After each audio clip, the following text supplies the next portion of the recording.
Welcome to the Beaver Builder Accessibility Best Practices series. In this 4-part webinar, we'll explore how to make your Beaver Builder websites more accessible. Coming up in this first video, we catch up with Amber Hines, CEO of Equalize Digital, and learn what accessibility means, why it matters, and the global laws that require it.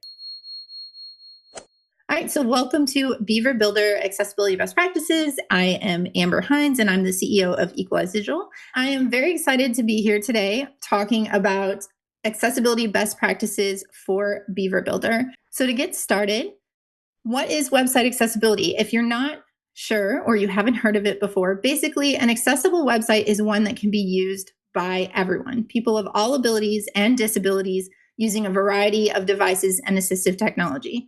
I have here on the screen a grid of a lot of different people who are deaf and are signing or are wearing hearing aids, people who have limb differences or mobility challenges, people who are blind, someone who is older and maybe doesn't look like they have a disability, but sometimes we can't see disabilities. They can be hidden. I've also got an image of a mother holding a baby with a laptop and a book, working with one hand while the baby sleeps.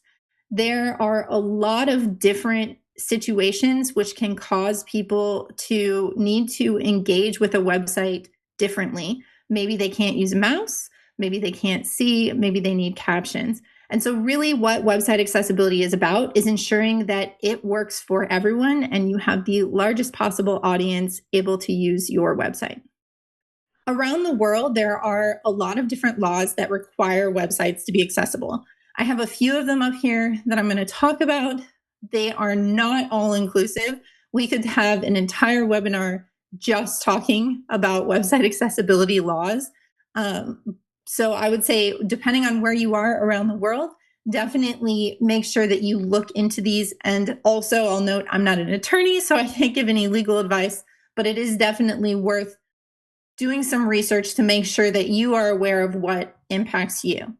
A few examples of laws around the world. Here in the United States, one of the biggest ones that impacts for-profit and nonprofit and business websites and also public websites as well is the Americans with Disabilities Act. Then there's the Rehabilitation Act of 1973, specifically sections 504 and 508. This specifically applies to websites that receive government funding, which could be educational institutions. It could also be a nonprofit that receives a federal grant. And then the Affordable Care Act has specific requirements for healthcare websites. So doctors, hospitals, dentists, anyone who falls under the Affordable Care Act would need to make sure that their website has effective communication for all people, including people with disabilities. In Canada, there's the Accessible Canada Act. And then all of the different provinces have laws, most of them do. Two of the most strict that I have listed here are the Accessibility for Ontarians with Disabilities and the Accessibility for Manitobans Act. What you'll see with a lot of these laws is that they sometimes have a threshold where they say small businesses or organizations that have 10 or fewer employees or maybe make under a certain dollar amount don't have to comply with these laws. The Accessibility for Manitobans Act actually says any organization that has one employee or more needs to do it. So that almost says that any website that is out there that is for a business is going to need to be accessible. So you really do need to think about this depending upon where you are. Different laws might apply to you. In Europe, the big one that everyone was talking about in summer of 2025 was the European Accessibility Act, because this went into enforcement in June 2025. And it requires that e-commerce stores that have more than 2 million euros in turnover or more than 10 employees are accessible. And then there's also the United Kingdom Equality Act of 2010 as another example of a law that requires website accessibility. Again, there's a ton more all around the world. I would definitely encourage you to do some research on this to make sure you are aware of what is required for your website or your clients' websites if you're building websites for clients. What happens if you don't comply? What do all these laws say? It really varies, again, based on where you are and the jurisdiction. But there's basically 4 different things that can happen if a website is found to not be comply with an accessibility law. The first one, which is most common outside of the United States, is fines. So, for example, the Accessibility for Ontarians with Disabilities Act in Canada has fines of up to $100,000 for corporations or $50,000 for individuals per day. The European Accessibility Act, the different fines are set at the country level for any member country that is part of the European Union. And these fines range from 5,000 euros to 5 million euros, depending upon the severity, depending upon the industry that the organization or company is in that's violating the law, and of course, depending upon the country.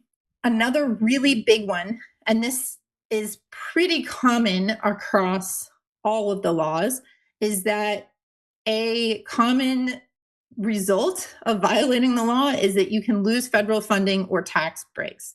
So, for an organization that is relying on tax breaks or getting federal funding, obviously, this sometimes can be even worse or more punitive than the fines because they can lose a lot more money in that case.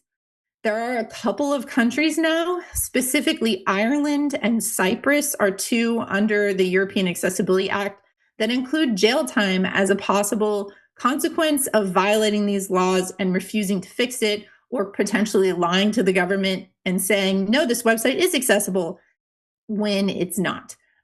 So jail time could happen. And then here in the US, the primary enforcement for the Americans with Disabilities Act is lawsuits. And that is typically what we see happening here. People with disabilities can sue to enforce the law. This does also happen sometimes in Europe. Germany in particular might allow this, but it's more common in the United States. Now, I've talked about the risk. What happens if you don't do it? But accessibility is not only risk mitigation, it is also beneficial for websites, beneficial for the organizations who make their websites accessible. What are these benefits? So, the underlying thing that you have to understand about accessibility is that it's really about making optimizations to your code and your content. And we'll talk more about what that means in a little bit. But when you make optimizations to your code and your content, you can really see some great benefits when it comes to having better search engine optimization and greater reach overall. If a blind person on a screen reader can understand your website, well, imagine that Google or Yahoo or Bing or any of those other search engines, ChatGPT, right? They're crawling the website as well, and they can't see it. They're reading the code and trying to understand the content and the content structure.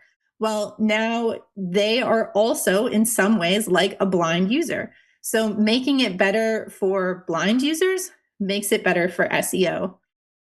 You also frequently will see increased conversions. Not just will it bring more people to the website, but it will make it easier for people to take the actions that you want them to take on the website as well.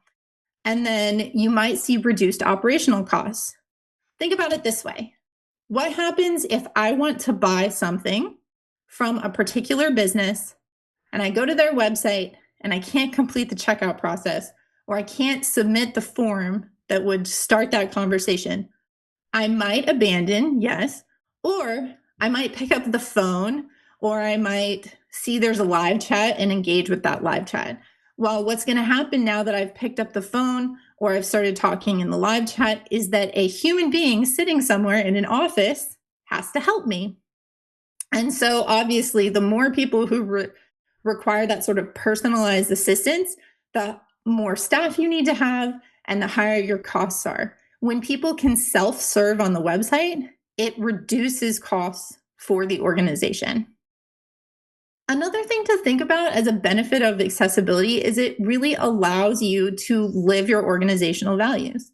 A lot of companies, nonprofits, have values around giving back to their community or supporting people and other sort of positive things. So if you think about people with disabilities, and people with disabilities, based upon stats from the World Health Organization, are up to 20 to 25% of our population. So it is a huge number of the people all around us.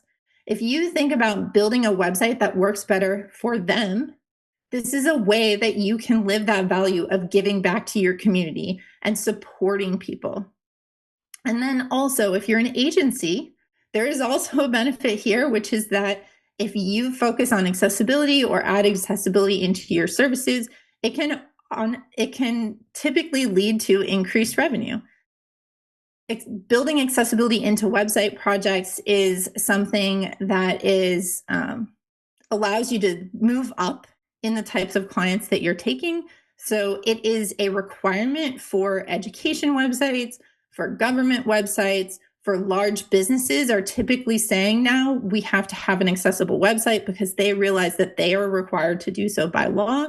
If you build this into your practices, then you are more likely to be able to get those website projects. If you don't know how to build accessibility, then you might get overlooked on those projects. And then you won't be able to build those extra higher revenue deals. Thank you so much for watching. That wraps up part 1 of the Beaver Builder Accessibility Best Practices series. In part 2, Amber gets a bit more practical and shares how to test your Beaver Builder sites for accessibility issues. And you can watch it right now by clicking the link on the screen or in the description below this video.